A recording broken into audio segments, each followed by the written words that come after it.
তোমাদের সবার কাছে আজকে আবারও এই পলিটেকনিকে ভর্তির ফর্ম ফিল আপ, যেটা জেক্সপো বা ভোকলেট, সেই কিছু নিয়ে কিছু কমেন্ট আমার কাছে এসেছে। গুরুত্বপূর্ণ কিছু বিষয় সেইগুলাকে তুলে ধরবো। প্রথমত এখানতে নিতাই কিসকু জানতে চেয়েছে যে স্যার কবে থেকে কারেকশন উইন্ডো শুরু হবে। নিতাই, তোমাকে একটা জিনিস জানিয়ে রাখছি, যাদের ভুল হয়ে গেছে, শুধু নিতাই না, নিতাইয়ের মতো যারাই পলিটেকনিকে ভর্তির ফর্ম ফিল আপের সময় ভুল করে ফেলেছো, কারেকশন উইন্ডোর পুরো প্রপার এরকম করে কারেকশন উইন্ডো কিছু ওপেন হচ্ছে না। আজকে যদি প্রোফাইলে তোমরা লগ ইন করো, যারা অ্যাপিয়ারিং দিয়ে রেখেছিল তাদের এডিট করে রেজাল্ট আপলোডের অপশন দিচ্ছে। পেমেন্ট করে দিয়েছিল অ্যাপিয়ারিং করে, এটা একটা গেল। যাদের টিএফডব্লিউটা ইয়াস করা ছিল ভুল করে, তাদেরকে নো করার একটা অপশন দিচ্ছে। যদি কোনো কারণবশত তোমাদেরকে এই অপশনটা না পেয়ে থাকো, তাহলে আমি বলবো how can I help you coaching অ্যাপটা ডাউনলোড করো। ওখানে আমি কিভাবে এই কারেকশনের জন্য মেল পাঠাতে হবে, জেক্সপো ফ্রি কোর্সের কন্টেন্ট সেকশনে মেলের কন্টেন্ট দিয়ে দিচ্ছি। সেই মেলটাকে কপি করে স্টেট কাউন্সিলকে পাঠাও যে স্যার আমার এই সমস্যা হয়েছে, আমার নাম এই, আমি এই এডিটটা করতে পারছি না, এটা করার জন্য পোর্টাল ওপেন করুন। তারপর ওনাদের তরফ থেকে স্পেসিফিক ওয়েতে বা করে দেওয়া হচ্ছে। সেকেন্ড, আইসিএসসি বোর্ডের স্টুডেন্ট ছিলাম স্যার, আমার বোর্ড নেমটা শো করছিল না, আমি সেই মুহূর্তে করতে পারিনি, এখন কি করব? আমাদের কাছে প্রথম এই সমস্যার কথাটা আমি স্টেট কাউন্সিলকে মেল করে জানিয়েছিলাম, আমাদের স্টুডেন্টের তরফ থেকে জানিয়েছিলাম, তোমাদেরকেও বলেছিলাম যে আইসিএসসি বোর্ড বা ইংলিশ মিডিয়াম বোর্ডের ক্ষেত্রে তাদের পোর্টালে এটা শো করছে না। এখন তোমাদের ক্ষেত্রে যেটা করণীয়, পোর্টালে লগ ইন করে দেখো, তোমাদের যে ফর্ম ফিল আপের পোর্টালে নতুন করে বোর্ড বা ডিস্ট্রিক্ট সিলেক্ট বা স্কুলের যে কোন জেলায় অবস্থিত এটা সিলেক্ট করতে দিচ্ছে। সমস্যাটা সমাধান হলো। এখানে অঙ্কিত সামন্ত 3 ঘন্টা আগে কমেন্ট করে বলছে স্যার আমার ফিজিক্স 4th সাবজেক্ট হয়েছিল, আমি তাহলে কি ফিজিক্স অপশনাল চয়েস করব, না অ্যাডমিট কার্ডে বায়োলজি অপশনাল আছে, তাহলে কোনটা অপশনাল করব? একটু ক্রিটিক্যাল, বাট যদি তোমার ফিজিক্সটা 4th সাবজেক্ট হয়ে থাকে, তাহলে তুমি যে কোটা কম্পালসারি বেস্ট অফ 5 এর নাম্বারটাকে দেবে। কম্পালসারি যেটাকে করছো সেই নাম্বারটাকেই তুমি দাও। ফিজিক্সটাকে অপশনাল করতে পারো অথবা কম্পালসারি করতে পারো, বাট অপশনাল করো, কোনো অসুবিধা তাতে হবে না। দেন আরেকজন নাম পার্টিকুলার নেই, polytechnic and ITI form fill আপে ওবিসি সার্টিফিকেট ইউজ করলে টিএফডব্লিউ কি ইউজ করা যায়? গুরুত্বপূর্ণ এবং একটু মজাদার প্রশ্ন, বাট কমেন্টটার উত্তর হচ্ছে হ্যাঁ, তুমি করতে পারবে। টিএফডব্লিউ পুরো কথাটার অর্থ হচ্ছে টিউশন ফি ওয়েভার কোটা। টিএফডব্লিউটা আলাদা জিনিস, ওবিসিটা আলাদা জিনিস।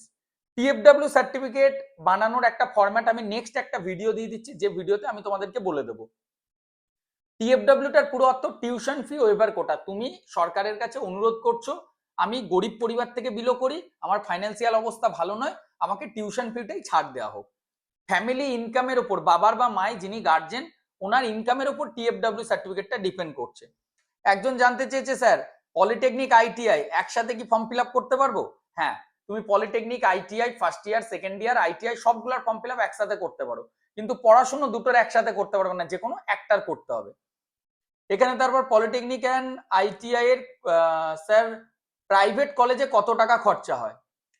পলিটেকনিক পড়তে যদি টপ লেভেলের কলেজে যাও 1,30,000 থেকে 1,50,000 টাকা পর্যন্ত খরচা হয়ে থাকে, এটা টপ যে সমস্ত কলেজ রয়েছে সেই কলেজগুলিতে। নর্মালি 85 থেকে 90,000-এর মধ্যেও তোমরা 3 বছরের পলিটেকনিক করতে পারবে। স্যার আমি উচ্চ মাধ্যমিকও পড়ছি আবার পলিটেকনিকও, দুটো কি একসাথে করা যাবে? উত্তর হচ্ছে না। পলিটেকনিক একটা রেগুলার ডিগ্রি, তুমি দুটো রেগুলার ডিগ্রি, উচ্চ মাধ্যমিক যদি তুমি এনআইওএস বা ওপেন বোর্ড থেকে করো তখন তুমি করতে পারবে, আদারওয়াইজ কিন্তু দুটো রেগুলারের ডিগ্রি একসাথে কখনোই করা সম্ভব নয়, এটা তোমরা সবাই মাথায় ঢুকিয়ে নাও। যে সমস্ত পড়ুয়ারা আমাদের থ্রু কাউন্সিলিং করেছিলে, আমাদের সকাল 10টা থেকে সন্ধ্যে 6টা পর্যন্ত কলিং উইন্ডো ওপেন থাকে, সোমবার থেকে শনিবার বর্ধমান অথবা মগরা যে কোনো একটা অফিসে এসে তোমরা এরপর ডকুমেন্টস গুলি কালেক্ট করো, ডোমিসাইল ফরম্যাট আমরা ফিল আপ করে তোমাদের হাতে দেবো, টিএফডব্লিউ ইস্যু হলে আমাদের কাছে এসো, আমরা করে দেবো। যারা আসতে পারছো না যে স্যার অনলাইনে করে দেবেন আমাদের কারেকশনটা বা ফর্ম ফিল আপটা, আমাদের জন্য অনলাইনও জেক্সপোর কোর্স আছে। যদি তোমরা চাও তোমাদের ফর্ম ফিল আপ থেকে শুরু করে এখন ডকুমেন্টস তৈরিতে সাপোর্ট, তারপর কলেজ সাজানো, কোন কলেজে পড়বো, কোন কলেজটা ভালো হবে, কোথায় কত টাকা খরচা হবে, এই পুরো গাইডেন্সটা তোমরা পাবে। আমাদের 2650 টাকা টোটাল খরচা হয়, চাইলে করতে পারো, না হলে নিজেরা আমি ভিডিওতে সব দেখিয়ে দিচ্ছি, সেটা দেখে দেখে করতে পারো। এরপর একটা জিনিস যে স্যার এখানে জানতে চেয়েছো যে পলিটেকনিক কলেজে গভর্নমেন্ট হোস্টেলে কিরকম খরচা হয়। দেখো গভর্নমেন্ট হোস্টেলের খরচা খুব বেশি থাকে না, কলেজ হিসাবে আলাদা আলাদা হয়।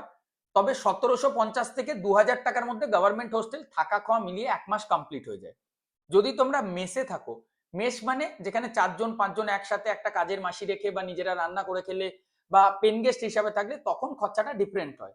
3-4 জন যদি একসাথে থাকো 2500 থেকে 3000 টাকার মধ্যে থাকা খাওয়া মিলিয়ে কমপ্লিট হয়ে যাবে। আমি ম্যাক্সিমাম বললাম, মাছ মাংস খেয়ে ভালো হবে। আমি বর্ধমান, কলকাতা, মেমারি, মালদা, শিলিগুড়ি, তারপর তোমার এইদিকে খড়গপুর, মেদিনীপুর, আসানসোল এই সমস্ত জায়গার উপর বেস করে বললাম। কলকাতাতেও এই টাকাতে খরচা করে তুমি 1 মাস কাটিয়ে দিতে পারবে। বাকি আরো অনেক প্রশ্ন আছে এখানে। মীর মজুমদার উনি জানতে চেয়েছে যে এডিট অপশন কি আসবে। অলরেডি এসে গিয়েছে, যদি তোমার না আসে কি এডিট করতে পারছো না আমাকে বলো, আমরা গাইড করে দিচ্ছি।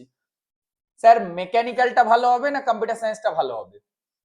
খুব গুরুত্বপূর্ণ। মেকানিক্যাল আর কম্পিউটার সায়েন্স দুটো আলাদা আলাদা বিষয়।